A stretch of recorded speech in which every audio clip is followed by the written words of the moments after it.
পবিত্র রবিউল আউয়াল মাসের আজকে 16 তারিখ। সালাতুল জুমা আদায় করার জন্য মহান রব আমাদেরকে তাড়াতাড়ি জামে মসজিদে হাজির হওয়ার তৌফিক দান করেছেন। মহান রবের দরবারে কালিমাত শুকর আদায় করি আলহামদুলিল্লাহ। আমাদের গত 2 জুমার আলোচ্য বিষয় সম্পর্কে আপনাদের ধারণা আছে, অনেকেই জানেন। 2 জুমায় যে বিষয়টি নিয়ে আলোচনা করেছি, যেহেতু রবিউল আউয়াল মাস, আল্লাহ রসুলের জন্ম এই মাসে হয়েছে, আল্লাহ রসুলের মৃত্যু এই মাসে হয়েছে। রবিউল আউয়াল মাসে কমপক্ষে বিশেষ আল্লাহ রসুলের একটি দিক নিয়ে, ভালোবাসা, মহব্বত, এগুলো নিয়ে আলোচনা করার দাবি রাখে। ঠিক না ঠিক বলে? এই আলোচনার উদ্দেশ্য হলো এটা যে আমরা অনেকেই আল্লাহ রসুলের সিরাত সম্পর্কে আমাদের ধারণা নেই। আল্লাহর পরে যে আল্লাহ রসুলকে সবচেয়ে বেশি মহব্বত করতে হবে, কেন করতে হবে, কিভাবে করতে হবে,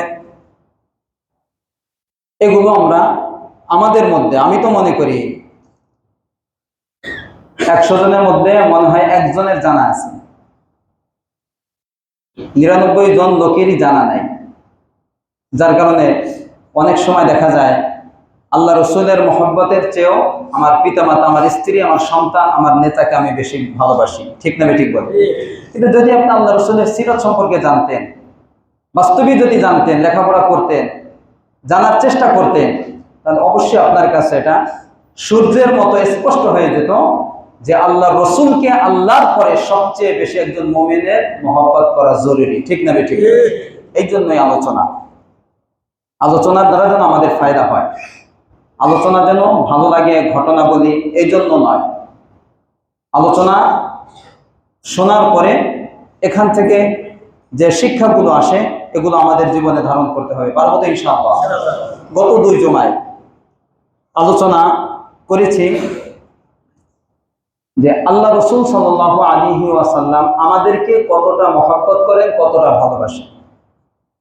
পরিষ্কার হয়েছে বিষয়টা? আল্লাহ রসুল সাল্লাল্লাহু আলাইহি ওয়াসাল্লাম আমাদেরকে সবচেয়ে বেশি মহব্বত করেন, সবচেয়ে বেশি মহব্বত করেন আল্লাহ রাব্বুল আলামিন আমাদেরকে। এরপরে দুনিয়ার মধ্যে সবচেয়ে বেশি আমাদেরকে কে বেশি মহব্বত করেন? জোরে বলেন, কে?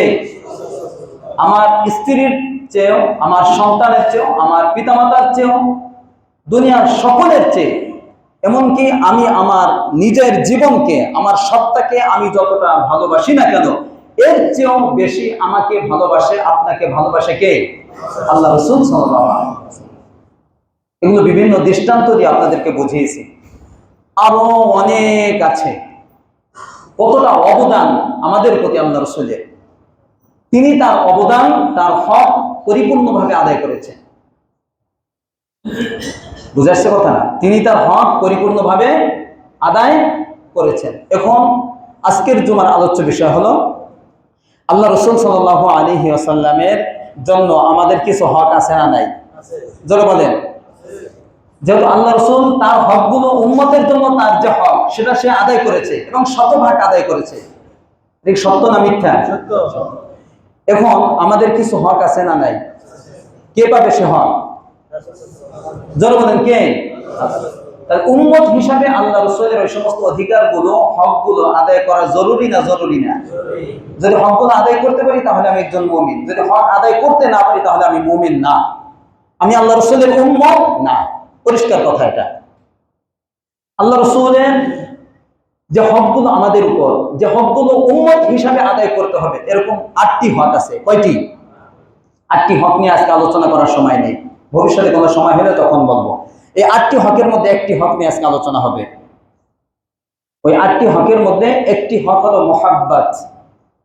কি বলেন? মুহাব্বতুর রাসূল সাল্লাল্লাহু আলাইহি ওয়াসাল্লাম, আল্লাহ রাসূলকে ভালোবাসা।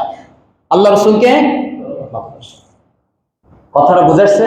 আল্লাহ রাসূলকে ভালোবাসা সম্পর্কে কোরআনের একটি আয়াত আমি তেলাওয়াত করেছি। আল্লাহ রাসূলের অসংখ্য হাদিস থেকে বুখারীর 14 নম্বর হাদিস আমি আপনাদের সামনে পাঠ করেছি। এই বুখারীর 14 নম্বর হাদিসে আল্লাহ রাসূল সাল্লাল্লাহু আলাইহি ওয়াসাল্লাম বলেন, ওয়াল্লাযী নাফসি বিয়াদি। গত 2 জুমায় একই হাদিস পড়েছি। ওই সত্তার কসম, যে সত্তার হাতে আমি মুহাম্মাদের প্রাণ, অর্থাৎ আল্লাহর কসম খেয়ে আল্লাহ রাসূল বলতেছেন, লা ইউমিনু আহাদুকুম, তোমাদের কেউ ততক্ষণ পর্যন্ত মুমিন হতে পারবে না, হাত্তা আকুনা আহাব্বা ইলাইহি মিন ওয়ালিদিহি ওয়া ওয়ালাদিহি ওয়ান নাসি আজমাইন। যতক্ষণ না আমি রাসূল তার কাছে, ওই ব্যক্তির কাছে, তার সন্তান সন্ততি, পিতা মাতা এবং কি দুনিয়ার সমস্ত লোক থেকে তার কাছে বেশি প্রিয় না হব, মহাব্বতের পাত্র না হব, ভালোবাসার পাত্র না হব, ততক্ষণ পর্যন্ত ওই ব্যক্তি মুমিন দাবি করতে পারবে না। কথাটা বুঝাচ্ছে? হাদিস থেকে স্পষ্ট বোঝা গেল আল্লাহ রাসূল বলতেছেন যে একজন উম্মতের জন্য দুনিয়ার সবার চেয়ে সবচেয়ে বেশি একজন উম্মত কাকে বেশি মহব্বত করবে? যারা বলেন কাকে? নাহলে সে মুমিন না। 1 নম্বর হাদিস আনাস রাদিয়াল্লাহু তাআলা আনহু থেকে বর্ণিত। 2 নম্বর হাদিস নাসাই শরীফে এসেছে 5014 নম্বর হাদিস। এই হাদিস একই ধরনের, একই সাহাবী থেকে বর্ণিত। আল্লাহ রাসূল সাল্লাল্লাহু আলাইহি ওয়াসাল্লাম বলেন, লা ইউমিনু আহাদুকুম হাত্তা আকুনা আহাব্বা ইলাইহি মিন মালিহি ওয়া আহলিহি ওয়ান নাসি আজমাইন।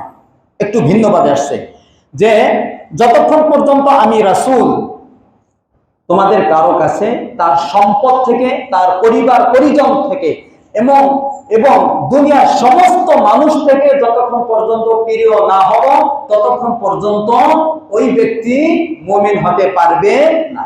এখানে একটু ভিন্ন বলছে, সম্পদের কথা বলছে, পরিবার পরিজনের কথা বলছে এবং সমস্ত মানুষের কথা বলছে। মোট খোলাসার কথা এটাই যে দুনিয়ার সব কিছুর চেয়ে, সবার চেয়ে সবচেয়ে বেশি মহব্বত করতে হবে দুনিয়ায় কাকে বেশি? এর মধ্যে আপনাদের কোনো অস্পষ্টতা আছে? এটা আল্লাহ রাসূল সাল্লাল্লাহু আলাইহি ওয়াসাল্লাম নিজে দাবি করেছেন। আচ্ছা, আল্লাহ রাব্বুল আলামিন কি বলেন? সূরাতুত তাওবার 24 নম্বর আয়াত। কত? এই আয়াতটার তরজমা একেবারে সহজ। যে কোনো তরজমাতুল কোরআন খুলে আপনি একটু পড়ে নেবেন, এখন মুখস্থ করে নেন, এটা বাসায় গিয়ে পড়বেন। সূরা তাওবার কত নম্বর? 24। সূরা তাওবা 10 নম্বর পৃষ্ঠা। সূরা তাওবা 10 নম্বর পারার এই আয়াতটি 9 নম্বর পৃষ্ঠায়। এটা সকলেই পড়বেন এই আয়াতটা। এই আয়াতের মধ্যে আল্লাহ রাব্বুল আলামিন নিজে বলে দিয়েছেন যে কুল ইন কানা আবাউকুম, রাসূল আপনি বলে দিন, দুনিয়ার সমস্ত মানুষ আপনার উম্মতদেরকে বলে দিন, সকল মানুষকে বলে দিন, ইন কানা আবাউকুম, যদি তোমাদের পিতামাতা, ওয়া আবনাউকুম সন্তান সন্ততি, ওয়া ইখওয়ানুকুম ভাই বোন, ওয়া আজওয়াজুকুম স্বামী স্ত্রী, ওয়া আশীরাতুকুম পরিবার পরিজন আত্মীয় স্বজন, ওয়া আমওয়ালুন ইফতারাফতুমুহা যে সম্পদ তোমরা অর্জন করো, এই সম্পদ আমাদের কাছে প্রিয় না প্রিয় না? ওয়া তিজারাতুন তাখশাউনা কাসাদাহা, আর ব্যবসায়ী মাল, ব্যবসা কি আমাদের কাছে প্রিয় না প্রিয় না? কত কিছু করি ব্যবসার জন্য, ধোঁকা দেওয়া, ভেজাল লাগিয়ে একটু লাভ করার জন্য কত কিছু না করি, ঠিক না? ঠিক বলেন? এই কথাগুলো বলছে ওয়া তিজারাতুন তাখশাউনা কাসাদাহা ওয়া মাসাকিনু তাওদাউনাহা, আর কি নিজের বাসস্থান, যে বাসস্থান আমাদের কাছে খুবই প্রিয়, কি বলেন? ঠিক না? ঠিক বলেন?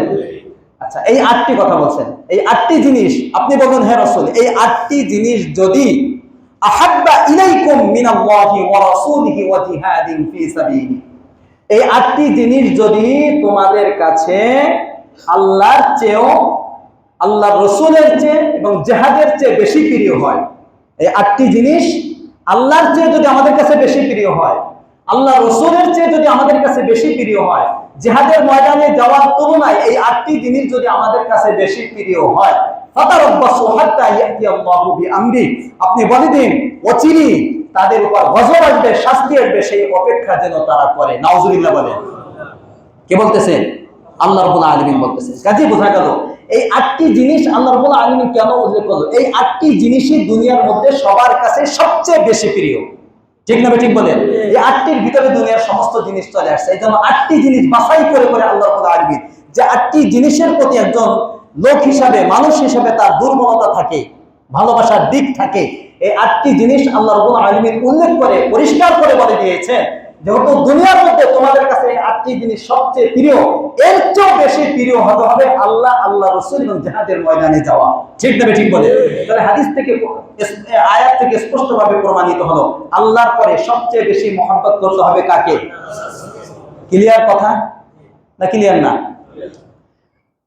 আল্লাহ রাসূলের বিশিষ্ট একজন সাহাবী আব্দুল্লাহ ইবনে হিশাম রাদিয়াল্লাহু তাআলা আনহু, উনি বলেন কুন্না মা'আন নবী সাল্লাল্লাহু আলাইহি ওয়াসাল্লাম, একদিন আমরা আল্লাহ রাসূলের সাথে ছিলাম। ভালো করে মন লাগিয়ে শুনেন। একদিন আমরা কার সাথে ছিলাম? আল্লাহ রাসূলের সাথে ছিলাম। ওয়া হুয়া আখিযুম বিয়াদি উমর, আল্লাহ রাসূল ওমর রাদিয়াল্লাহু তাআলা আনহুর হাতটি ধরা ছিলেন। এরকম আল্লাহ রাসূল কার হাত ধরা ছিলেন? ওমর রাদিয়াল্লাহু তাআলা, মহব্বতের খাতিরে ধরছেন। অনেক সময় দেখবেন ওস্তাদ ছাত্রদের হাত ধরে, দেখা হইলে বিভিন্ন সময় ধরে না, এই ধরাটা গেলে অন্য কোনো কারণ না, মহব্বত করে, ছাত্রকে মহব্বত করে ধরছে।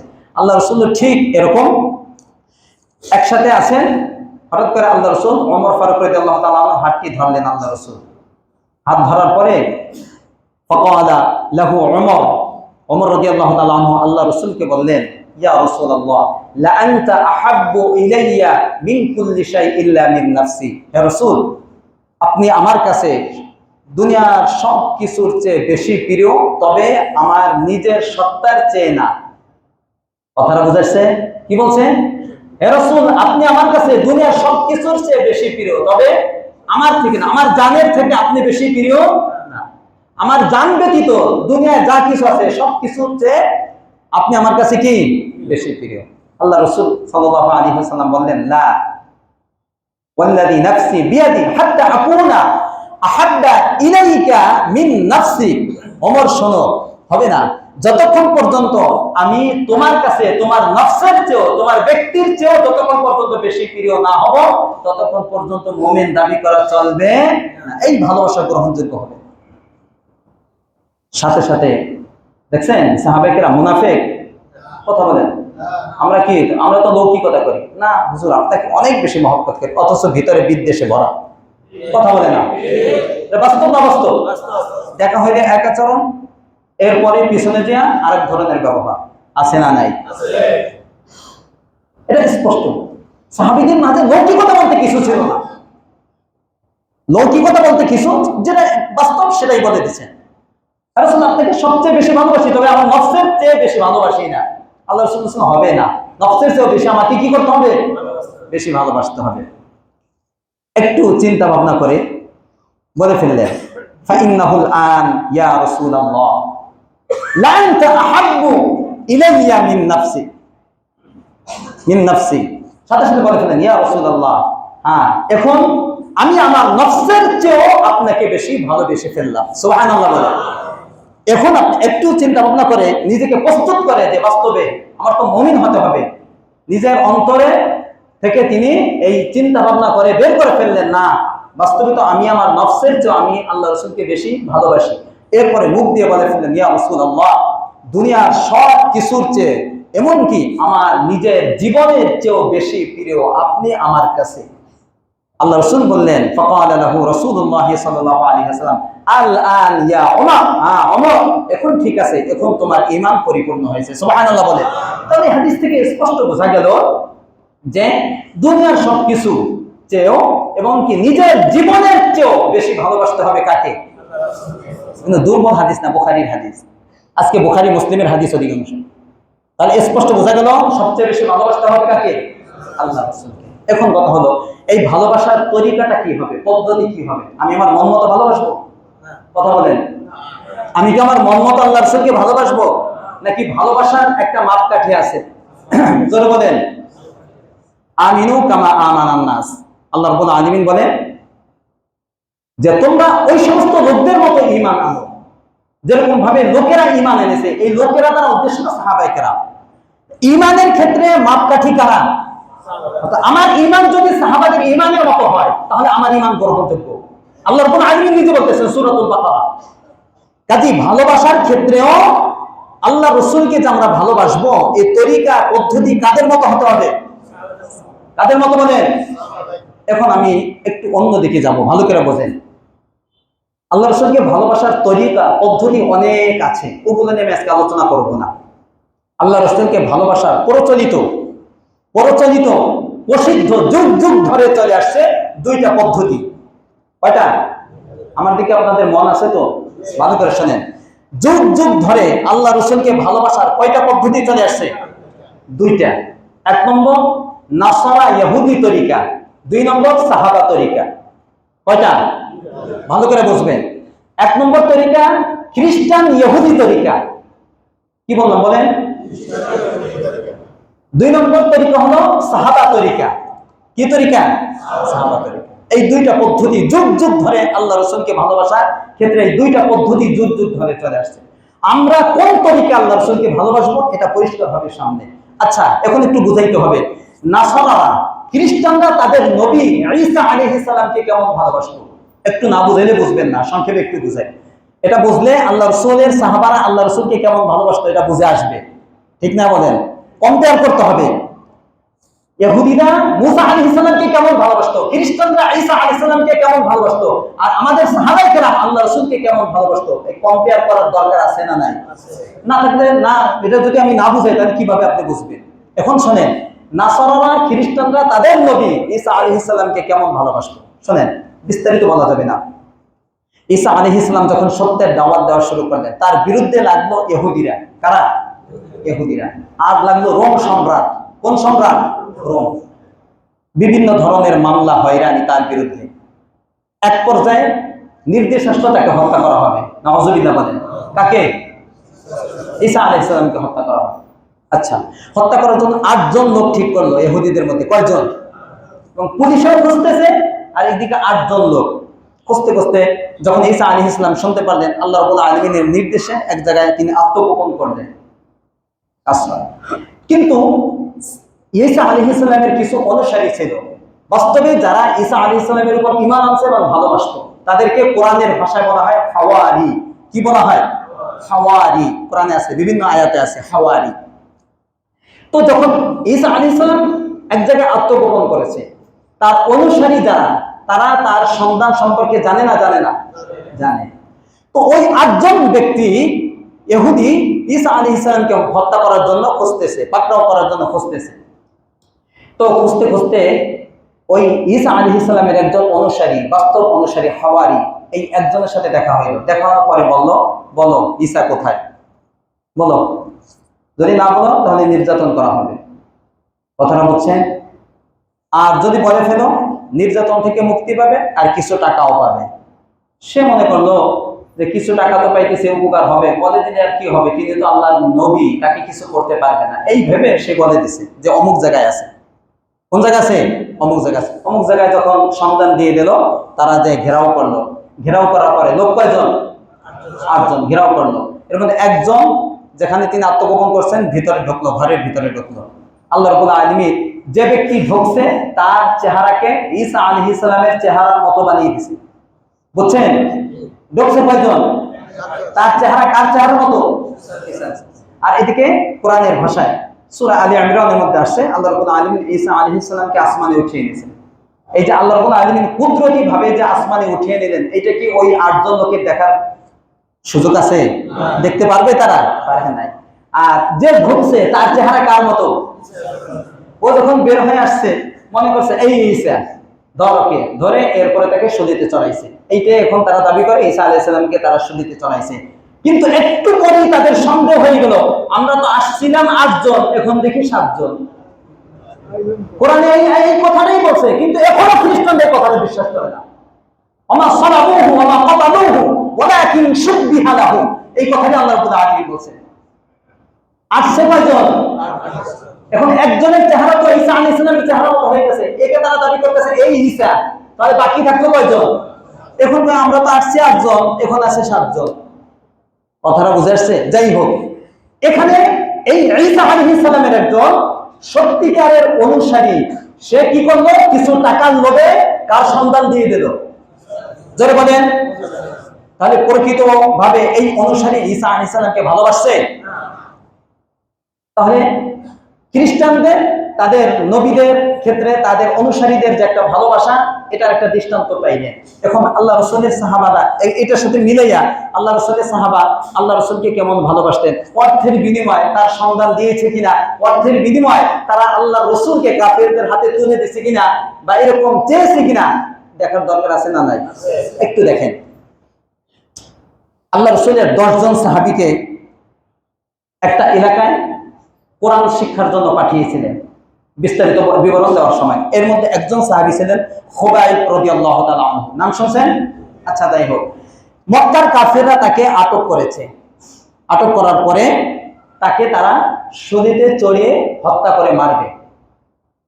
কিন্তু হেরেমের একটা সীমানা আছে, মক্কার হেরেমের একটা কি আছে, সীমানা আছে। ওই সীমানার মধ্যে হত্যা করা কি নাই, জায়েজ নাই, এটা হত্যা করতে পারবে। তো হেরেম থেকে বাহিরে নিয়ে যাবে। এই হেরেম থেকে বাহিরে তানঈম নামক জায়গা, যেখানে মসজিদে আয়েশা, মসজিদে আয়েশা চেনেন? আর যারা উমরায় গেছেন মসজিদে আয়েশা চেনেন না? এটার নামই তানঈম, এটা হেরেমের বাহিরে। এই মসজিদে আয়েশা হেরেমের বাহিরে, ওইখান থেকে হেরাম বেঁধে আসতে হয়। আচ্ছা, এখানে নিয়ে গেছে, এটা হেরেমের বাহিরে তানঈম। এখনো খুবাইব রাদিয়াল্লাহু তাআলা আনহু যেখানে তাকে শরীরে চড়ানো হয়েছে, যদি কারো চোখ থাকে, অন্তর্দৃষ্টি থাকে, ওই চোখ থাকে, তাহলে ওইখানে দাঁড়িয়ে যদি খুবাইব রাদিয়াল্লাহু তাআলা শাহাদাতের এই চিত্র সে তার স্মৃতিতে আনে, সে ওইখানে বসে সে তার স্মৃতিপটে তার শাহাদাতের একটা চিত্র সেখানে ভেসে উঠবে। কথাটা বুঝেছে? কিন্তু আমরা তো জানি না এই ঘটনা কিচ্ছা কিছু আমরা জানি না। যাই হোক, তাকে তারা সুদিতে চড়াবে, প্রস্তুতি নিচ্ছে। এই সুদিতে চড়ানোর আগে কাফের একটা প্রস্তাব দিছে তাকে। এর আগে অনেক ঘটনা ঘটছে, এগুলো বলার সময় নেই। একটা প্রস্তাব দিছে কাকে? খুবাইব রাদিয়াল্লাহু তাআলা আল্লাহর রাসূলের সাহাবী একটা প্রস্তাব দিছে। প্রস্তাবটা কি?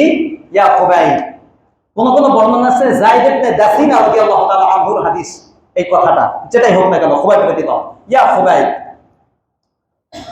কসম খেয়ে বলতেছে, খুবাইব, আতুহিব্বু আন্না মুহাম্মাদান, আতুহিব্বু আন্না মুহাম্মাদান ইনদানা আল-আন ফি মাকানিক নাদরিবু উনুকাহু ওয়া আনতা ফি আহলিক।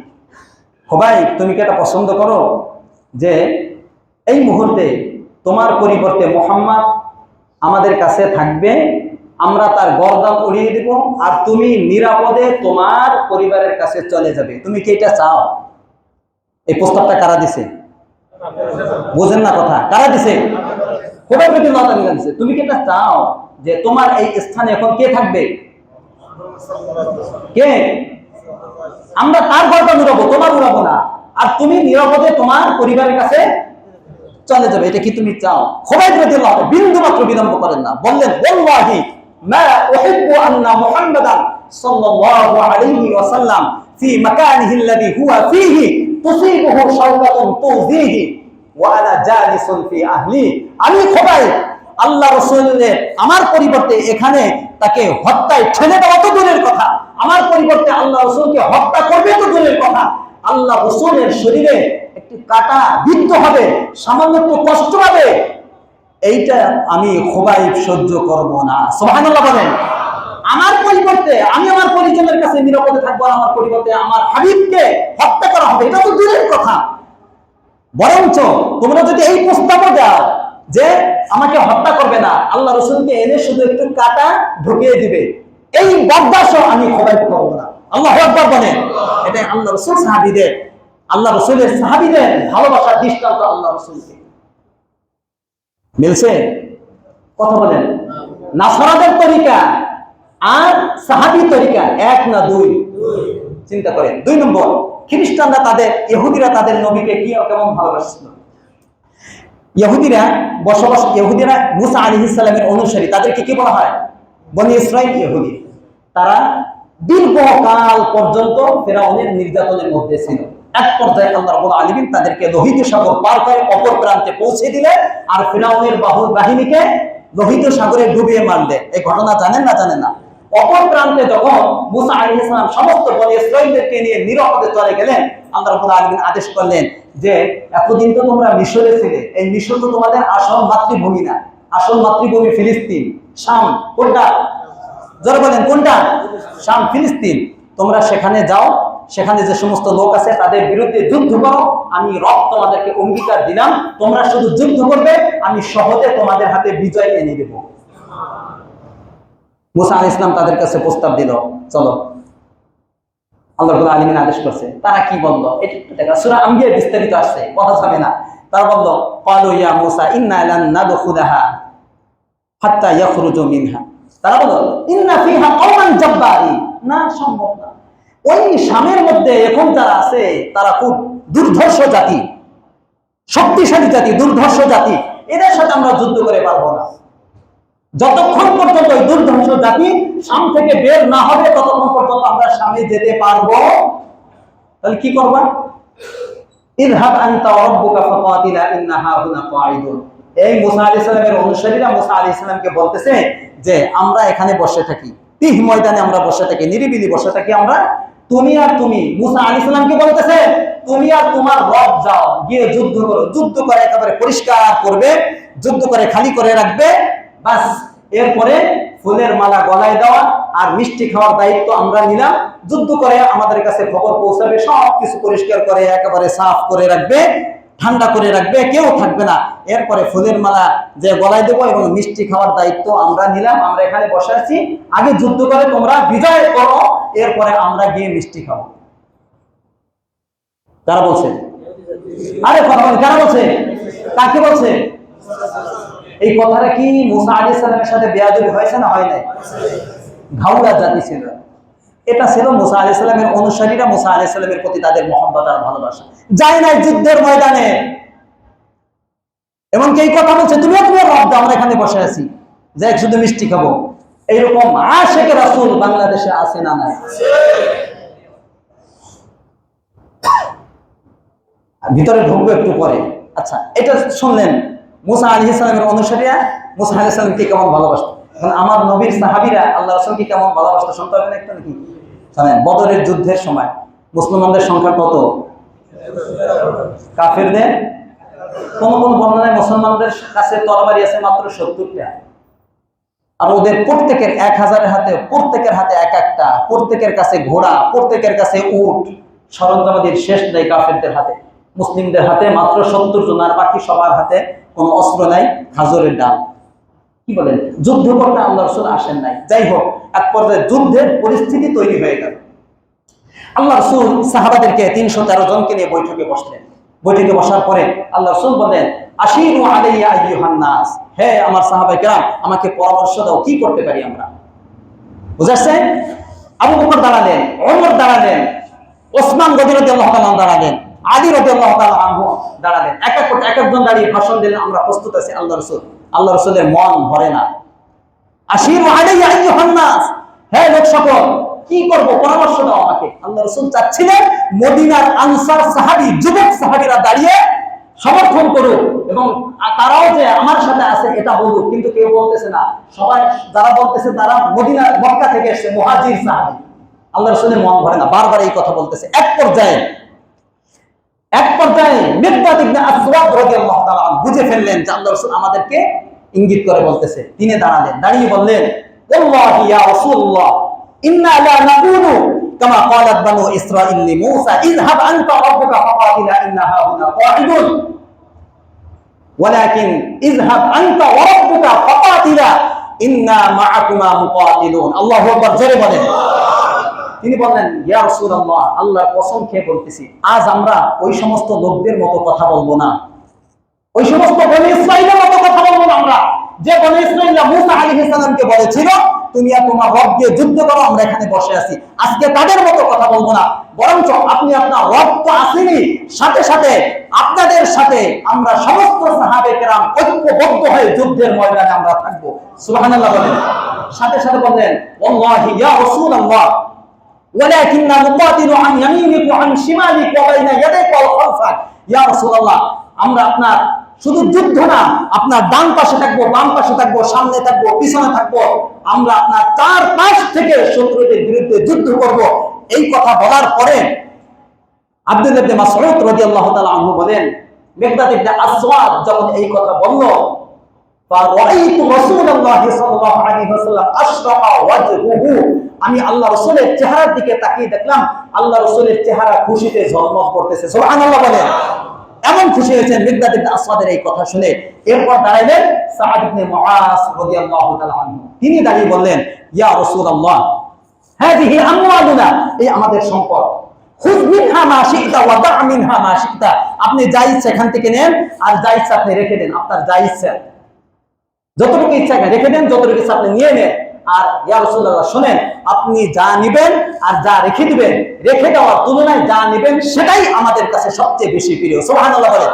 এরপর বলেন ইয়া রাসূলুল্লাহ লাউ আমারতানা, যদি আপনি আমাদেরকে আদেশ দেন, আন নাখুদাল বাহরা লাখুদনাহু, আপনি যদি আমাদেরকে আদেশ দেন যে সামনে যে লোহিত সাগর আছে, এই যুদ্ধ করতে করতে করতে করতে করতে করতে যদি যদি আমাদের ঘোড়াকে এই সাগরের নদীর ভিতর দিয়ে চালিয়ে দেওয়ার আদেশ আপনি করেন, তাও আমরা আপনার সাথে যুদ্ধ করতে করতে করতে করতে আমরা সাগরের ভিতর ঢুকে যেতে, সাগর পার হয়ে অপর প্রান্তে পৌঁছার জন্য আমরা রাজি আছি।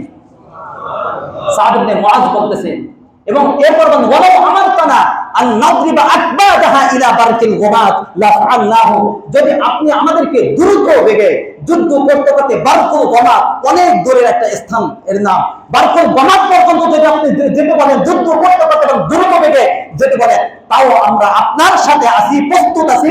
কখনো আরো অনেক বড় বড় ভাষণ আছে, আমরা যুদ্ধের ময়দানে অটল অবিচল থাকবো, আমরা যুদ্ধের সময় এদিক ওদিক ছোটাছুটি করবো না, আমরা আপনাকে আশ্রয় দিব, এবং যতক্ষণ পর্যন্ত আল্লাহ বিজয় না দিবে ততক্ষণ পর্যন্ত আমরা আপনার সাথেই থাকবো। সুবহানাল্লাহ বলে আল্লাহ রাসূল। আর শুধু কথাই না, এটা শুধু কথাই না, কাজেও তারা দেখিয়েছেন। ঠিক না? ঠিক বলে। এটাই তাহলে তরিকা কয়টা হলো আল্লাহ রাসূলকে ভালোবাসা? দুইটা। খ্রিস্টান ইহুদি তরিকা, সাহাবা তরিকা। কোনটা মানবেন? বলেন কোনটা মানবেন? আজ বাংলাদেশে তথাকথিত যে সমস্ত আশিকে রাসূল আছে, তারা কি সাহাবী তরিকা অনুযায়ী আল্লাহ রাসূলকে ভালোবাসেন না ইহুদি খ্রিস্টান তরিকা? এটা পরিষ্কার, একেবারে পরিষ্কার, তারা এটা পরিষ্কার। এখন একটু ভিতরে গেলে তো আমি আমার মূল আলোচনায় যেতে পারবো না। আরে ধান্দাবাজ আশিকে রাসূল, ধান্দাবাজ আশিকে রাসূল। ঠিক না? ঠিক বলেন। রবিউল আউয়াল মাসের একদিন, যেদিন আল্লাহ রাসূল রোজা রেখে তার জন্মদিন পালন করতো, আর তারা সিন্নি জিলাফি লাফালাফি করে তারা জন্মদিন পালন করে, সারা বছর আর কোনো খোঁজ খবর নাই। ঠিক না? ঠিক আছে। এই সমস্ত আশিক রাসূল আর কোনোদিন পাবেন না, শুধু বছরের ওই একদিনে, বছরের মধ্যে একদিন, ওই একটু সময় আল্লাহ রাসূল যেভাবে পালন করতেন তার উল্টা। তাহলে আল্লাহ রাসূলকে সুন্নত মানছে নাকি মানে নাই? আল্লাহ রাসূল রোজা রেখে জন্মদিন পালন করতেন, আর তারা পেট ভরে গলা পর্যন্ত খেয়ে লাফালাফি করে আল্লাহ রাসূলের সুন্নতের বাহিরে গিয়ে তারা তাদের আল্লাহ রাসূলের জন্মদিন পালন করে। শুনে একটা ঘটনা না বললে না। আপনারা লাইলি মজনু ঘটনা শুনছেন? লাইলি মজনু, লাইলি মজনু। এই মজনুর নাম বলতো মজনু না, কয়েস নাম। নাম কি? যেহেতু লাইলির প্রতি পাগল ছিল, এই জন্য মজনু মানে পাগল। মজনু মানে কি? এই জন্য নাম রাখছে কি, আমি কয়েসের পরিবর্তে মজনু বলে শুনে, লাইলি মজনু। শোনেন তো, এই মজনু শুধু লাইলা লাইলা লাইলা লাইলা লাইলা, এক পর্যায়ে শেষ পর্যায়ে জঙ্গলের ভিতর চলে গেছে। কোথায়? জঙ্গলের ভিতরে গিয়ে, গহীন জঙ্গলে গিয়ে শুধু লাইলা লাইলা লাইলা লাইলা। খবর শোনার পরে লাইলা তার গোলামকে ডাক দিয়ে বলল, শোন, ও তো আমাকে অনেক ভালোবাসে, তো ভালোবাসার একটু অবদান রাখা তো উচিত। ঠিক না? ঠিক বলে। তাই ওই যে আমার একটা গরু আছে, প্রতিদিন তুই ওই গরু থেকে এই পেয়ালা, এক পেয়ালা দুধ দহন করে নিয়ে যাবি, ঢেকে নিয়ে যাবি, যে বলবি লাইলা তোমাকে খাওয়ার জন্য পাঠাইছে। কাকে? মজনুকে। ওই জঙ্গলে নিয়ে যেতে বলছে। এই কথা যখন বলতেছে, তখন ধান্দাবাজ এক মজনু। কি মজনু? ও পাশ থেকে শুনতেছে যেগুলা লাইলা তার গোলামকে বলতেছে, কথা বলছে, পাশ থেকে শুনতেছে। ও শুনে বলছে, দুধ খাওয়া তো একটা মোক্ষম সুযোগ তৈরি হয়ে গেছে, বাস কখন যাবে সে সব জানে, গোলাম কখন দুধ নিয়ে যাবে। তো ও যখন দুধ নিয়ে রওনা হইতো, প্রতিদিন গোলাম একেবারে জঙ্গলের যে গেট বা জঙ্গলের একটু ভিতরে ঢোকার আগে, ওইখানে সে জঙ্গলের ভিতরে যখন তাকে দেখতো আসতে, তখন লাইলা লাইলা লাইলা লাইলা লাইলা লাইলা এরকম জপতে থাকতো। বুঝাচ্ছে কথা না? কিন্তু এই গোলাম কি জানে বাস্তবে মজনুকে? জানে। সে জানে জঙ্গলের ভিতরে একজন লোক আছে যে লাইলার জন্য পাগল, শুধু লাইলার কথাই বলে, সেই হবে মজনু। আর এই যে ভণ্ড, ভণ্ড যে মজনু, সে তখন ওই গোলামকে দুধ নিয়ে আসতে দেখতো, তখন কি করতো? লাইলা লাইলা লাইলা। তো গোলাম মনে করতো বাস্তবে এই যে কি সেই মজনু, বাস্তব মজনু এইটি, বাস দুধ পান করায় কি করতো? চলে আসতো। তো লাইলা একদিন চিন্তা করলো যে প্রতিদিন তো দুধ পান করাই, ও কাকে দুধ পান করায় এটা তো আমি জানি না, আজকে একটু পরীক্ষা করা দরকার। কি বলেন? আজকে একটু কি ভালোবাসা পরীক্ষা। আজকে যখন ওই গোলাম দুধ দহন করে আনছে, দুধটা ঢেলে ওই পাত্রের ভিতরে একটা ছুরি দিয়ে দিছে। কি দিছে? ছুরি। যে আজকে আর দুধ পান করাবা না, আজকে বলবা লাইলা খুব অসুস্থ, লাইলা রক্তের প্রয়োজন, সে এই ছুরি দিছে, ছুরি দেয়া শরীরে আঘাত করে রক্ত বের করে লাইলার জন্য দিতে বলছে। হ্যাঁ, বুঝাচ্ছে কথা না? বাস ওই ভণ্ড মজনু এখনো তো আছে, দেখতেছে যে ওই পাত্র, ঢাকা পাত্র, ভিতরে ছুরি, ওইটা নিয়ে ওই গোলাম আসতেছে। আসার পরে যে নাও খোলার পরে দেখে আজকে দুধ নাই, আজকে কি বলছে কিরে প্রতিদিন দুধ, আজকে ছুরি কেন? বলছে যে এতদিন তো দুধ খেয়েছো, আজকে লাইলা খুব অসুস্থ, তার রক্তের প্রয়োজন, এই জন্য ছুরি দিয়ে দিয়েছে। তোমার শরীর থেকে এটা দিয়ে আঘাত করে রক্ত বের করে তাকে রক্ত দিতে হবে, তাকে বাঁচাতে হবে। কথাটা বুঝাচ্ছে? তখন সে বললো, এই ভণ্ড মজনু কি বললো? বললো যে আমি দুধ খাওয়া লাইলা, আমি রক্ত দেওয়া লাইলা। বর্তমান সমাজে মিষ্টি খাওয়া, চিন্নি খাওয়া আশিক রাসূল আছে না নাই? আর বাস্তবে কিছু আশিক রাসূল আছে যারা যখন আল্লাহ রাসূল সাল্লাল্লাহু আলাইহি ওয়াসাল্লামের বিরুদ্ধে কথা বলে, তাকে কটূক্তি করে, তার সম্মান নিয়ে কথা বলে, খতমে নবুয়তের চাদর নিয়ে যখন টানাটানি করে, তখন রাস্তায় নেমে তারা তাদের বুকে বলে তারা বহন করে, তাদের শরীর থেকে রক্ত ঝরিয়ে দেয়। আছে না নাই বলে? আপনারা এরকম আশিক রাসূল হইতে চান না? তথাকথিত আশিক রাসূল হইতে চান? যারা বলেন সাহাবীদের মতো আশিক রাসূল আমাদের হতে হবে। কথাটা বুঝাচ্ছে? আচ্ছা, এরপরে যেটা বলি সেটা বলবো, আরো আছে ঘটনা, ভিতরে আরো আছে। কিন্তু এই গোলাম চিন্তা করলো, এখন যদি আমি কার কাছে যাই? লাইলার কাছে। আমার তো খবর আছে, যাকে দুধ পান করানোর কথা তাকে আমি পান করাই নাই। সে মনের ভিতর খুঁজতে লাগলো কোথায় আসল মজনু আছে। খুঁজতে খুঁজতে দেখলো যে গহীন জঙ্গলের ভিতরে এরকম মরা দেহ একটা পড়ে আছে, শুধু ঠোঁটটা নড়তেছে, কান লাগাই শুনে লাইলা লাইলা লাইলা লাইলা। শরীরে কোনো শক্তি নেই, খায় না, কিছু না, কোনো শক্তি নেই। যে শুধু বলছে কানে কানে যে লাইলা রক্ত দেওয়ার জন্য পাঠাইছে, সাথে সাথে লাভ দিয়ে উঠছে, শক্তি নাই। অথচ শোনার পরে শক্তি চলে আসছে। বুঝাচ্ছে?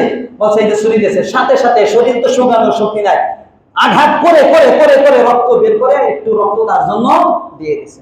এটা হলো পরিণত মজনু। ঠিক না বেঠিক?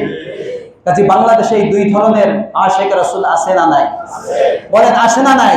কাজে আল্লাহ রাসূলের ইজ্জত নিয়ে যদি কোনো ব্যক্তি সিনেমিনি খেলে, কোনো ব্যক্তি কথা বলে, আল্লাহ রাসূলকে গালি দেয়, তার সম্মান নিয়ে কথা বলে, তার পরিবার নিয়ে কথা বলে, তার আখলাক নিয়ে কথা বলে, তার পারিবারিক ব্যক্তি জীবন নিয়ে, তার সামাজিক জীবন নিয়ে, তার রাষ্ট্রীয় জীবন নিয়ে, তার যুদ্ধ নিয়ে কোন ব্যক্তি যদি কথা বলে, খতমে নবুয়তের চাদর নিয়ে যদি টানাটানি করে, এদের বিরুদ্ধে দাঁড়ানোর জন্য প্রস্তুত আছেন আপনারা? এরাই বাস্তবে আশিক রাসূল। যদি এটা না করতে পারেন, আর একদিন ওই রবিউল আউয়াল মাসের 12 তারিখ শুধু ওই দিন লাফালাফি করেন, কাল কিয়ামতের ময়দানে সুপারিশ পাবেন না, আপনারা ভণ্ড আশিক রাসূল হবেন। ঠিক না ঠিক বলেন? এই জন্য ভালোবাসতে হবে সাহাবাদের তরিকায়। কাদের তরিকায়? সাহাবাদের তরিকায়। এই জন্য আওয়াজ, আমরা এই বাংলাদেশে, নতুন বাংলাদেশে আমরা কোন নাস্তিক, আল্লাহ রাসূলের বিরুদ্ধে কথা বলার মতো, ইসলামের বিরুদ্ধে কথা বলার মতো কোন লোক আমরা বাংলাদেশে দেখতে চাই না। ঠিক না? যাই হোক, এটা হলো এই পদ্ধতি। কয়টা আল্লাহ রাসূলকে ভালোবাসা? দুইটা। এই দুইটার কিছু দৃষ্টান্ত দেখেন। এখন দেখেন আল্লাহ রাসূল সাল্লাল্লাহু আলাইহি ওয়াসাল্লামকে সাহাবায়ে কেরাম কেমন ভালোবাসতেন, একটু দৃষ্টান্ত কিছু আপনাদেরকে আমি দেখাই। সময় খুবই অল্প, এর মধ্যে আমি কিছু ভালো করে মন লাগাই শোনেন। আল্লাহ রাসূল সাল্লাল্লাহু আলাইহি ওয়াসাল্লামকে সাহাবায়ে কেরাম কেমন ভালোবাসতো, এর মধ্যে একজন সাহাবা ছিল আবু সুফিয়ান রাদিয়াল্লাহু তাআলা। তিনি পরবর্তীতে ইসলাম ধর্ম গ্রহণ করেছেন, কিন্তু উনি কাফের অবস্থায়। কি অবস্থায়? আবু সুফিয়ান প্রথমে কাফের ছিল, মক্কা বিজয়ের পরে তিনি মুসলিম হয়েছেন, এর আগে কাফের ছিল। কাফের অবস্থায় এই আবু সুফিয়ান আল্লাহ রাসূলের সম্পর্কে কি বলতেছেন, সাহাবাদের সম্পর্কে কি বলতেছেন শুনেন। আবু সুফিয়ান বলেন, মা রাআইতু মিনান নাসি আহাদান ইউহিব্বু আহাদান কাহুব্বি আসহাবি মুহাম্মাদিন মুহাম্মাদান। আল্লাহর রাসূলের, মুহাম্মাদের, তিনি তখন কাফের, এইজন্য মুহাম্মদ বলার পরে সাল্লাল্লাহু আলাইহি ওয়াসাল্লাম এটা লেখেন নাই। যখন এটা বলছেন তখন কি তিনি মুসলিম না কাফের? কাফের। তিনি বলেন মুহাম্মাদের সাথীরা মুহাম্মদকে যতটা ভালোবাসে, যে পরিমাণ ভালোবাসে, আমি দুনিয়ার কাউকে এই পরিমাণ একজন আরেকজনকে ভালোবাসতে আমি দেখি নাই। সুবহানাল্লাহ বলেন। এতটা ভালো। একজন কাফের বলতেছে, কাফের অবস্থায় বলতেছে, সে পরবর্তীতে ইসলাম ধর্ম গ্রহণ করেছে। কতটা ভালোবাসে। দুই নম্বর দৃষ্টান্ত, সুমামা ইবনে উসাল, এর ঘটনা অনেক বড়। শেষ পর্যায়ে সে যখন ইসলাম ধর্ম গ্রহণ করলো, আল্লাহ রাসূলের সামনে এসে বলল, আল্লাহ রাসূল, এতদিন পর্যন্ত সবচেয়ে নিকৃষ্ট চেহারা ছিল আপনার চেহারা আমার কাছে। কে বলতেছে? সুমামা ইবনে উসাল, যে আমি ইসলাম ধর্ম গ্রহণ করার আগে যত চেহারা আছে এর মধ্যে সবচেয়ে নিকৃষ্ট চেহারা ছিল আপনার চেহারা আমার কাছে। এই সুমামা বলতেছে, কিন্তু যখন আপনার আদর্শ দেখে, আপনার নীতি দেখে যখন আমি ইসলাম ধর্ম গ্রহণ করলাম, বলো ফাকাদ আসবাহা ওয়াজহুকা আহাব্বাল বুজুহি কুল্লিহা ইলাইয়া ইয়া রাসূলুল্লাহ। দুনিয়ার মধ্যে যত চেহারা আছে সমস্ত চেহারার চেয়ে আপনার চেহারা আজ এখন থেকে আমার কাছে সবচেয়ে বেশি প্রিয়। সুবহানাল্লাহ। চিন্তা করেন, সুমা বিন উসাদ রাদিয়াল্লাহু তাআলা আনহু। 3 নম্বর সাফওয়ান ইবনে উমাইয়া, তিনি বলেন মা আলা ওয়াজহিল আরদি ওয়াজহুন আহাব্বু ইলাইয়া মিন ওয়াজহিকা ইয়া রাসূলুল্লাহ, আপনার চেহারার চেয়ে পছন্দনীয় চেহারা এই জমিনে আমার কাছে আর একটাও নাই। সুবহানাল্লাহ বলেন, কি ভালোবাসা দেখিয়েছেন। আয়েশা রাদিয়াল্লাহু তাআলা আনহার কথা শুনেন, আনহার কথা শুনেন, আল্লাহ রাসূল যখন হিজরত করলেন, হিজরতের অনুমতি দিলেন, ঘুমাইতেছেন আপনারা? এত সুন্দর আলোচনা শোনার পর তো ঘুম আসার কথা না। যখন সাহাবে কেরাম থেকে মদিনায় হিজরত করার অনুমতি দিলেন, এক এক করে হিজরত করতেছে, আবু বকর রাদিয়াল্লাহু তাআলা আনহু এসে বলেন ইয়া রাসূলুল্লাহ, আমাকেও হিজরত করার অনুমতি দেন, আমি পরিবার পরিজন নিয়ে হিজরত করি। আল্লাহ রাসূল বলেন লা তা'জাল ইয়া আবা বকর লা'আল্লাল্লাহ ইয়াজআল লাকা সাহিবা, তাড়াহুড়া করো না, একটু বিলম্ব করো, সম্ভবত তোমার জন্য হিজরতের একজন সঙ্গী আল্লাহ রাব্বুল আলামিন নির্ধারণ করে দিবেন। কথাটা বুঝে আসছে? উনি অপেক্ষা করতেছেন। আম্মা জান আয়েশা বলেন আল্লাহ রাসূল প্রতিদিন আমাদের বাসায় আসতেন, উনি তখন ছোট। আম্মা জান আয়েশা বলেন আমি জন্মের পর থেকে আমার পিতা মাতাকে ইসলামের উপরই পেয়েছি, উনি তো ছোট ছিলেন। যাই হোক, তো আম্মা জান আয়েশা বলেন একদিন দুপুর বেলা আল্লাহ রাসূল দেখে আমাদের বাড়ির দিকে আসতেছেন। এই সময় কখনো একেবারে প্রখর রোদ, একেবারে দুপুর বেলা, এরকম তো আল্লাহ রাসূল কখনো আমাদের বাড়িতে আসতেন না। তো আমরা সবাই আল্লাহ রাসূলের অপেক্ষায় দাঁড়িয়ে রইলাম। আল্লাহ রাসূল ঘরে ঢুকলেন, ঘরে ঢোকার পরে বললেন সবাইকে আমার কাছ থেকে সরিয়ে দাও। গত বছর আমি এগুলো বলছি, মনে থাকার কথা। যাই হোক, এরপরে একান্তে যখন গেলেন আবু বকর আর আল্লাহ রাসূল সাল্লাল্লাহু আলাইহি ওয়াসাল্লাম, আল্লাহ রাসূল বললেন ইন্নাল্লাহা ক্বাদ আযিনা লি ফিল খুরুজি ওয়াল হিজরা, আল্লাহ রাব্বুল আলামিন আমাকে, আবু বকরের কথা বলে নাই, আল্লাহ রাসূল বলেন আমাকে আল্লাহ রাব্বুল আলামিন হিজরতের অনুমতি দিয়েছেন।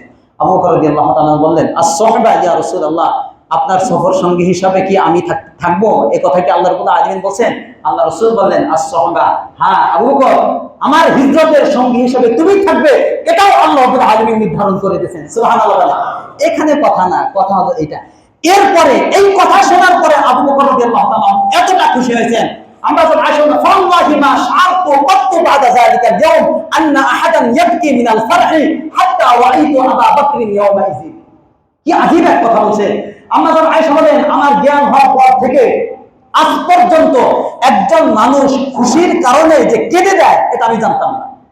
খুশিতে যে কেঁদে দেয় আমি আম্মা জান এতদিন আমি জানতাম না।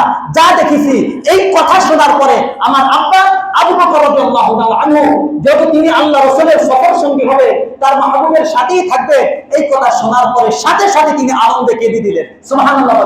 এই পরিমাণ ভালোবাসতেন আবু বকর রাদিয়াল্লাহু তাআলা আল্লাহ রাসূলকে। আরো শুনেন, একদিন আলী রাদিয়াল্লাহু তাআলা আনহুকে জিজ্ঞাসা করলো কাইফা কানা হুব্বুকুম লিরাসূলিল্লাহি সাল্লাল্লাহু আলাইহি ওয়াসাল্লাম, তোমরা সাহাবা কেরাম আল্লাহ রাসূলকে কেমন ভালোবাসো? তিনি বলেন কানা ওয়াল্লাহি আহাব্বা ইলাইনা মিন আমওয়ালিনা ওয়া আওলাদিনা ওয়া আবাইনা ওয়া উম্মাহাতিনা ওয়া মিনাল মাইল বারিদ আলা যামা। কি আজীব কথা বলেন। আমাদের কাছে আল্লাহ রাসূল আমাদের সন্তান সন্ততি, আমাদের পিতা মাতা, আমাদের সব কিছুর চেয়ে, এমনকি তৃষ্ণার্তের সময় যখন তৃষ্ণা লাগে তখন কি ঠান্ডা পানি কতটা প্রিয় আমাদের কাছে, বলে জোরে বলেন কতটা প্রিয়? প্রিয় না প্রিয় না? তৃষ্ণার সময় ঠান্ডা পানি যতটা প্রিয়, এর চেয়েও সন্তান সন্ততি পিতা মাতা সবকিছুর চেয়ে আল্লাহ রাসূল আমাদের কাছে সবচেয়ে বেশি প্রিয়। সুবহানাল্লাহ বলেন। এরকম হাজার হাজার দৃষ্টান্ত আপনাদের সামনে আমি পেশ করতে পারি। কথাটা বুঝছেন? এটা আল্লাহ রাসূলের প্রতি আল্লাহ রাসূল সাহাবায়ে কেরামদের বক্তব্য। একজন কাফেরের একটা বক্তব্য শুনেন, না হলে হবে না। কাফের অবস্থায় তিনিও পরবর্তীতে ইসলাম ধর্ম গ্রহণ করেছেন। নাম হলো উরওয়া ইবনে মাসউদ। নাম কি? জরবার নাম কি? উরওয়া ইবনে মাসউদ। তিনি পরবর্তীতে ইসলাম ধর্ম গ্রহণ করেছেন, কিন্তু কাফের অবস্থায় এটা বলতেছে। আচ্ছা, হুদাইবিয়ার সন্ধি নামে কিছু জানেন আপনারা? আচ্ছা, এই হুদাইবিয়ার সন্ধির সময় এক একজন সন্ধি করার জন্য মক্কার কাফেররা আসতেছিল, এর মধ্যে উরওয়া ইবনে মাসউদও ছিল। তো উনি যখন সন্ধি থেকে ফিরে আসছে, মক্কায় ফিরে আসছে, আসার পরে জিজ্ঞেস করতেছে তুমি তো এতদিন আল্লাহ রাসূলের কাছে ছিলে, এত সময় তো আল্লাহ রাসূলকে তোমরা কেমন দেখলা? তুমি উরওয়া ইবনে মাসউদকে মক্কার লোকেরা জিজ্ঞেস করতেছে। তখন সে বলল শুনবা? তাহলে শোনো, লাকাদ ওয়াফাতু আলাল মুলুক, আমি অনেক রাজা বাদশাদের দরবারে ঘুরেছি। উরওয়া ইবনে মাসউদ বলে আমি অনেক রাজা বাদশাদের দরবারে ঘুরেছি। ওয়াফাতু আলা কাইসার ওয়া কিসরা ওয়া নাজাশি, রোম সম্রাট, পারস্য সম্রাট, কাইসার, কিসরা এবং নাজাশি, আবিসিনিয়া বাদশা, এই সব জায়গায় আমি ঘুরেছি, এই বাদশাদের দরবারে আমি গিয়েছি। কিন্তু তিনি বললেন, তিনি যে কথাটা বললেন আচ্ছা, ওয়াল্লাহি ইন রাআইতু মালিকান কাত্তু ইউআযযিমুহু আসহাবুহু মা ইউআযযিমু আসহাবু মুহাম্মাদান। তিনি বলেন যে এই রাজা বাদশাহের দরবারে আমি ঘুরেছি, তো রাজা বাদশাহের দরবারে তাদের প্রজা থাকে না থাকে না, কথা বলেন, তাদের উজির এগুলা থাকে না থাকে না, বলছে এই রাজা বাদশাদেরকে তাদের প্রজারা যতটুকু সম্মান করে তার চেয়ে হাজার হাজার গুণ বেশি সম্মান করে আল্লাহ রাসূলের সাথীরা আল্লাহ রাসূলকে। সুবহানাল্লাহ বলে। আল্লাহ রাসূলের সাথীরা তার আল্লাহ রাসূলকে এতটা সম্মান করে, এতটা ভালোবাসে, আমি কোন রাজা বাদশার দরবারে গিয়ে তার উজিররা তার প্রজারা এই বাদশাকে এতটা মহব্বত করে এটা আমি আজ পর্যন্ত দেখিই নাই। তখন তারা ব্যাখ্যা করে বুঝাও না কিভাবে তারা আল্লাহ রাসূলকে মহব্বত করে। তিনি বললেন, সংবাদ আলে শোনো, আচ্ছা ইন আচ্ছা ওয়াল্লাহি ইন তানাখা নুখামাতান ইল্লা ওয়াকাত ফি কাফি রাজুলিন মিনহুম। আরবি বললে আমার টাইম থাকবে না, আমি সংক্ষেপে বলি যে সাহাবারা আল্লাহ রাসূলকে কেমন ভালোবাসতো। শোনো, সেটা হলো আল্লাহ রাসূল যখন মুখ থেকে কোনো থুতু ফেলতেন, কি তারা এই থুতু জমিনে পড়তে দিত না, বরঞ্চ তারা চারপাশ দিয়ে এরকম হাত পেতে রাখতো। আল্লাহ রাসূলের মুখের থুতু সাহাবায়ে কিরামের হাতের উপর পড়তো, এরপরে তারা ওই থুতু চেহারায় আর চামড়ায় মালিশ করে দিত। সুবহানাল্লাহ বলেন। হ্যাঁ ভাই, চিন্তা করেন আপনার স্ত্রীর থুতু আপনার শরীরে লাগলে কেমন লাগবে? কথা বলে না, লাগবে না লাগবে না? আল্লাহ রাসূলের থুতু মানে জমিনে পড়তে দিত না, সাথে সাথে হাতে তালুতে পড়তো, যেকোনো সাহাবাদের তালুতে, এবং এটা তাদের চেহারায় এবং শরীরে মুছে নিত। 2 নম্বর, আল্লাহ রাসূল কোন আদেশ করার সাথে সাথে তারা তা পালন করার জন্য প্রতিযোগিতা লেগে যেত। 2 নম্বর বলছে। 3 নম্বর যে কথা বলছে সেটা হলো আল্লাহ রাসূল যখন ওযু করতেন, পাত্রে ওযু করতেন, ওযু করার পরে অবশিষ্ট পানি থাকতো না থাকতো না, এই পানি তো জমিনে ফেলে দেওয়া তো দূরের কথা, বরঞ্চ নিজেদের শরীরে মালিশ করার জন্য কে কার আগে নেবে এটা তারা মারামারি প্রতিযোগিতা করে দিত, কারাকারি করে দিত, আমি নেবো আমি নেবো আমি নেবো আমি নেবো। আল্লাহ রাসূলের ওযু করার পরে যে অবশিষ্ট পানি থেকে এটা। আর এরপরে 4 নম্বর, আল্লাহ রাসূল যখন কথা বলতেন তখন তারা চুপ করে শুনতেন। কেমন চুপ?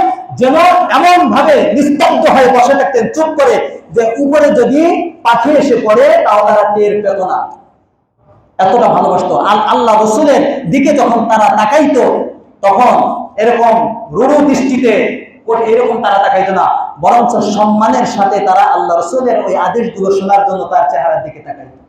কেমন ভালোবাসতো তারা। একজন কাফেরের বক্তব্য, কাফের অবস্থায় পরবর্তীতে তিনি ইসলাম ধর্ম গ্রহণ করেছেন। এই কথাটা বলছেন আপনারা, তাহলে কি পরিমাণ ভালোবাসতেন আল্লাহ রাসূলকে। আরো কিছু বলতে হবে আজকে, যেহেতু সময় প্রায় শেষের পর্যায়ে। শোনেন আল্লাহ রাসূলকে সাহাবায়ে কেরাম কেমন ভালোবাসতো, কিছু দৃষ্টান্ত শোনেন। আবু দুজানা, উহুদের ময়দানের কিছু দৃষ্টান্ত না বললে আজকে আমার খুবই খারাপ লাগবে, মানে আমি তৃপ্তি পাবো না। আল্লাহ রাসূল সাল্লাল্লাহু আলাইহি ওয়াসাল্লাম উহুদের ময়দানে প্রথম পর্যায়ে জয় হয়েছিল সাহাবায়ে কেরামের, আল্লাহ রাসূলের জয় হয়েছিল, কিন্তু মাঝখানে ওই তীরন্দাজ বাহিনী আল্লাহ রাসূলের আদেশ লঙ্ঘন করার কারণে খালিদ বিন ওলীদ অনেক সৈন্যবাহিনী নিয়ে ঢুকে গেল এবং অতর্কিত আক্রমণ করে দিল। সাহাবায়ে কেরাম ছত্রভঙ্গ হয়ে এদিক ওদিক দৌড়াদৌড়ি করে লাগলো। শয়তান আওয়াজ তুলে দিল, কুতিলা মুহাম্মদ, মুহাম্মদ নিহত হয়ে গেছে। নাউজুবিল্লাহ বলেন। এই আওয়াজটা উহুদের ময়দানে কে ছড়াইছে? জোরে বলেন কে? সাহাবায়ে কেরাম একজন বসে রইলেন, একজন বলছেন আর কার জন্য যুদ্ধ করব? বুঝাচ্ছে কার জন্য যুদ্ধ করব? শেষ। অথচ খবরটা কি সত্য না মিথ্যা? এই অবস্থায় আল্লাহ রাসূল এদিক ওদিক সরাসরি সাহাবায়ে কেরাম শুরু করে দিল। এই অবস্থায় আল্লাহ রাসূল অরক্ষিত অবস্থায় এক জায়গায়, অরক্ষিত অবস্থায় এক জায়গায়, এই অবস্থায় কাফেররা দেখলে আল্লাহ রাসূলকে মেরে ফেলবে। টার্গেট আল্লাহ রাসূল। কে? আল্লাহ রাসূল। মাত্র তখন আল্লাহ রাসূলের সাথে 9 জন সাহাবা, 7 জন আনসারী, 2 জন মুহাজির। কয়জন? 9 জন, মাত্র 9 জন। এই 9 জন, এদিকে কাফেররা তখন আল্লাহ রাসূলকে দেখতে পেল যে দূর থেকে, মাত্র 9 জন। এক পর্যায়ে তারা আল্লাহ রাসূলকে হত্যা করার জন্য তীর নিক্ষেপ, বর্ষা তারা মারতে লাগলো, আঘাত করতে লাগলো। কথাটা বলছেন। এই অবস্থায় সংক্ষেপে বলতেছি, এই অবস্থায় এক পর্যায়ে কিছু ঘটনা সেটা বলবো আমি। আবু দুজানা রাদিয়াল্লাহু তাআলা তিনি বলেন আমি আল্লাহ রাসূল সাল্লাল্লাহু আলাইহি ওয়াসাল্লামের পাশে গিয়ে দাঁড়াইলাম। তীর আসতেছে এবং আল্লাহ রাসূলের দিকে পিঠ দেব, পিঠ দিলে তো অসম্মানী হয়, ঠিক না ঠিক? বরং আমি আমার সিনাকে আল্লাহ রাসূলের সিনার সাথে মিলিয়ে দিলাম, আল্লাহ রাসূলের পিঠের সাথে মিলে, এইভাবে একটা মুরগি তার বাচ্চাকে যেমনি ভাবে ওই মুরগি তার ডানার মধ্যে নিয়ে শত্রুর থেকে তাদেরকে হেফাজত করে করে না দেখছেন এটা?